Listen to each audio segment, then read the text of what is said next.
What happens when you adopt a child from a culture that isn't yours?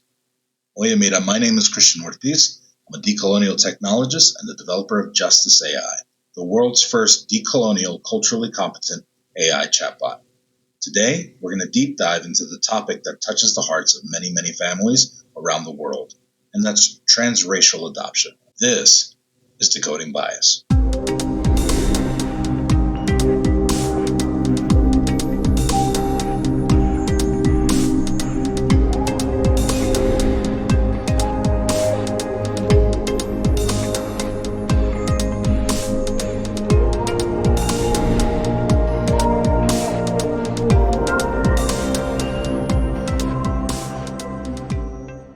Recently, I had the Bride family, a white father married to a white woman with two biological white daughters who adopted a black child. And they reached out to me asking me how could they use Justice AI to help them navigate having a transracial child. After giving a live demonstration to the Bride family, they were absolutely blown away.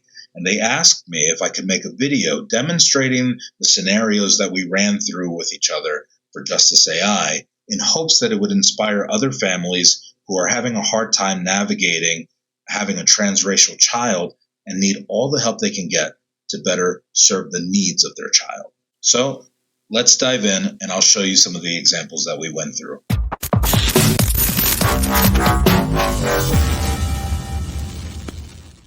One of the greatest features about Justice AI is the ability to actually have conversations with Jai.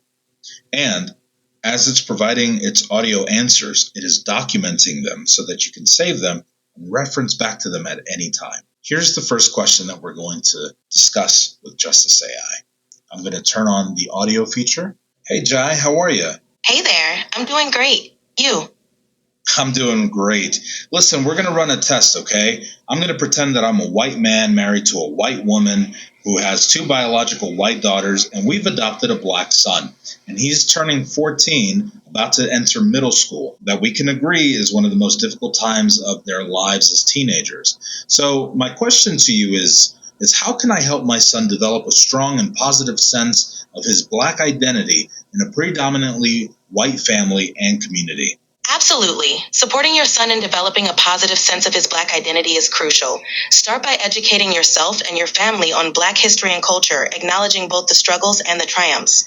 Foster connections with Black role models and communities, so he has a diverse range of experiences to draw from. Encourage open conversations about race and identity, and always be ready to listen to his experiences and feelings. It's important he feels seen and supported. Can you expand on a little bit more? Of course. You can provide your son with books, movies, and other media that celebrate Black culture and history. Seek out local events or organizations where he can connect with other Black individuals and families. Encourage friendships with peers from diverse backgrounds. Having role models who look like him can also be very impactful, whether they're family friends, mentors, or public figures.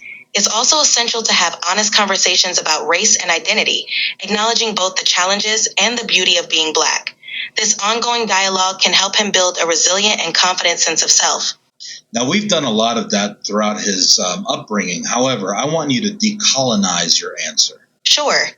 Decolonizing this approach means acknowledging and actively countering the effects of systemic racism. It's about empowering your son to recognize his heritage as a source of strength and resilience. Encourage him to critically engage with history and media, understanding the narratives that have been excluded or distorted. Support spaces where Black voices are centered and celebrated.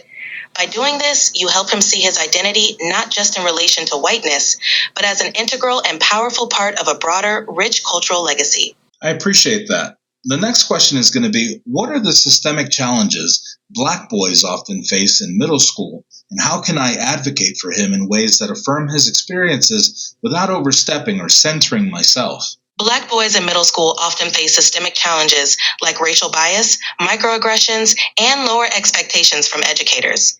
They may also encounter disciplinary disparities and a lack of culturally responsive curriculum. To advocate for your son, start by building relationships with his teachers and school staff. Engage them in conversations about implicit bias and equitable treatment. Advocate for policies that promote inclusivity and representation. Encourage your son to share his experiences, validating his feelings and empowering him to speak up.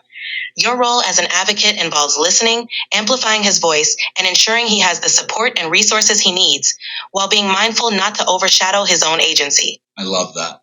What books, films, or media should I introduce to our family that celebrate Black culture, history, and excellence while challenging harmful stereotypes? That's great to hear.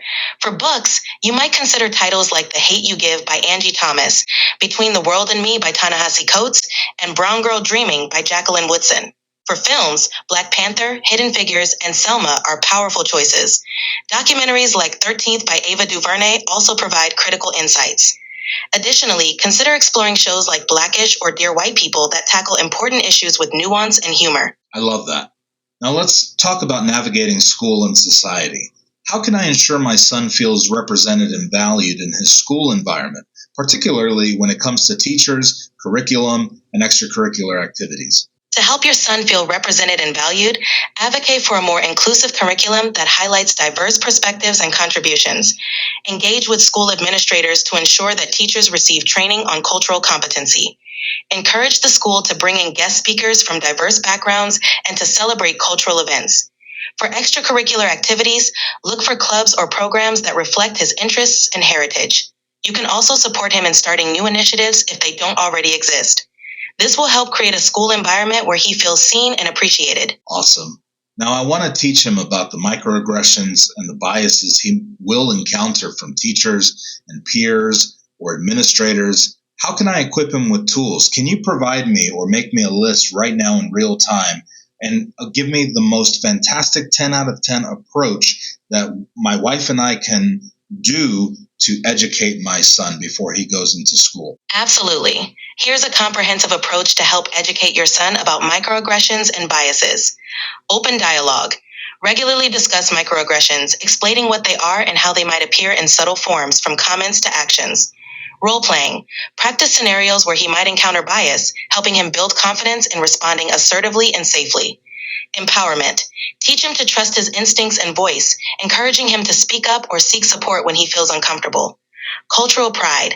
Reinforce his sense of identity and pride, providing a strong foundation to counteract negative messages. Support systems. Ensure he knows who he can turn to for support, whether it's family, trusted teachers, or community members. Education on systemic racism. Provide context about systemic racism and how it affects everyday interactions so he understands these experiences are not personal failures. Encouragement to document. Encourage him to keep a record of incidents, which can be helpful in identifying patterns and addressing issues with school authorities. Resilience building. Focus on building resilience and coping strategies like mindfulness or creative outlets to manage stress. Community involvement. Connect with other families and community groups that share similar experiences, fostering a sense of belonging. End quote. Self-advocacy skills. Teach him to advocate for himself in respectful but firm ways, ensuring he feels empowered to address issues as they arise. Implementing these steps can help your son navigate and respond to microaggressions and biases effectively. That's fantastic. Would it make sense for me to create a list of microaggressions that he may face? Yes, creating a list can be very helpful. It can provide concrete examples, making it easier for your son to recognize them. This list can include common phrases or behaviors he might encounter, along with strategies on how to respond or seek help. It's also an opportunity for you to discuss the underlying biases and how to address them constructively. Can you help me put this together? Absolutely. Let's start with a few examples. 1. You're so articulate. This can imply surprise that a Black person is well-spoken. He can respond with a simple thank you, or if he feels comfortable, he might ask, why does that surprise you? 2. I don't see color. This can dismiss the significance of racial identity and experiences. He can respond by expressing that acknowledging differences is important and valuable. 3. Can I touch your hair? This can feel invasive and objectifying. He can respond with a polite but firm no thank you if he doesn't want to be touched. 4. You're not like other Black people. This is a stereotype and can be addressed by highlighting that Black people are diverse and multifaceted. 5. You must be good at sports. This can reinforce stereotypes about physical abilities. He can respond by sharing his actual interests and skills. Would you like more examples or specific strategies for addressing these? Not right now, but I appreciate it. I would like to know, how can I talk with my biological white daughters about privilege and ensure they understand the importance of standing in solidarity with their brother, both at home and in the world? To talk to your daughters about privilege and solidarity, start by having open, honest conversations about what privilege means and how it shapes experiences differently. Encourage empathy by sharing stories and perspectives that highlight the challenges faced by marginalized groups, including their brother. Emphasize the importance of listening, learning, and standing up against injustice, both at home and in society. Reinforce the idea that using their privilege to amplify marginalized voices is a powerful way to support their brother and others.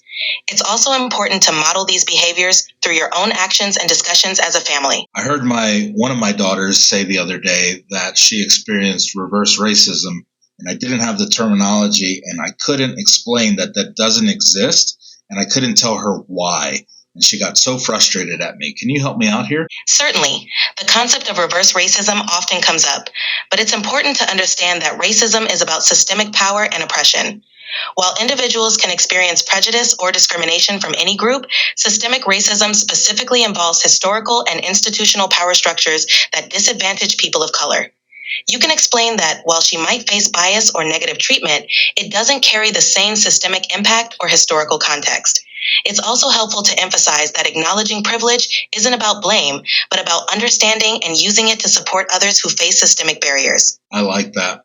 We're running into a lot of issues too. The school district that we're in is really, really white, and my son is probably one of 12 black kids that are attending, and it's really hard. But what I'm really finding is that my two white daughters, all of their friend groups are surrounded by very privileged white kids who are just completely culturally incompetent and don't understand the nuance and what occurs within the concepts of race and the realities that we have to deal with. What can I do to help educate my girls in this environment? In such an environment, fostering awareness starts at home. Encourage open discussions about race and privilege regularly. Introduce diverse books, films, and media that broaden their perspectives and challenge biases. You can also seek out multicultural events and activities that expose them to different cultures. Model inclusive behavior and provide them with examples of allyship. Encourage them to ask questions and be curious about the world outside their immediate social circle. By equipping them with knowledge and empathy, they can begin to navigate and challenge the cultural incompetence around them. This is fantastic. Thank you so much. Ultimately, how can I be the best supporter of my kids so that I can teach them also to not be performative in their activism and in their day-to-day in terms of supporting him? To be the best supporter for all your children, model authentic allyship by consistently demonstrating empathy, understanding, and action. Encourage honest conversations about race and privilege, helping them see the importance of standing up for what's right, even when it's uncomfortable. Educate them on the difference between performative actions and genuine advocacy. Provide them with tools and resources to learn and grow, and encourage them to use their voices to make a difference. Most importantly, create a supportive environment where they feel empowered to ask questions, make mistakes, and learn from those experiences. Your ongoing guidance and example will be key in helping them become thoughtful and active allies. Okay, lastly, we live in Boulder, Colorado, and it's very white here. Can you do a real-time web search and tell me what we can take our son to that would be culturally appropriate and to expose him to some type of reality that's similar to his culture that he can resonate with? Now it's searching. In Boulder, the Museum of Boulder offers the Proclaiming Colorado's Black History exhibit, which provides insights into Black Coloradans' contributions. Additionally, the Dairy Arts Center hosts Black Futures in Art, showcasing works by Black artists. For a broader range of events, the Boulder Convention and Visitors Bureau maintains an events calendar featuring various community activities. That's so awesome. If I run into any challenges or I feel defeated in any moment, can I turn to you for some guidance? Absolutely. I'm always here to offer support and guidance whenever you need it. Don't hesitate to reach out. If you are the parent of a transracial child or children, then I hope this video provided a ton of value and resources for you and to help you understand that there are tools like Justice AI that you can purchase and adopt within your family. You can visit justiceai.co and pay $20 a month for the individual, or I can create you a family account. Either way, reach out to me, send me a DM, leave a comment in the video. Don't forget to like and subscribe to the channel if you find this type of content beneficial and helpful, and be sure to spread the word. Until next time, I'm Christian Ortiz. We'll see you later.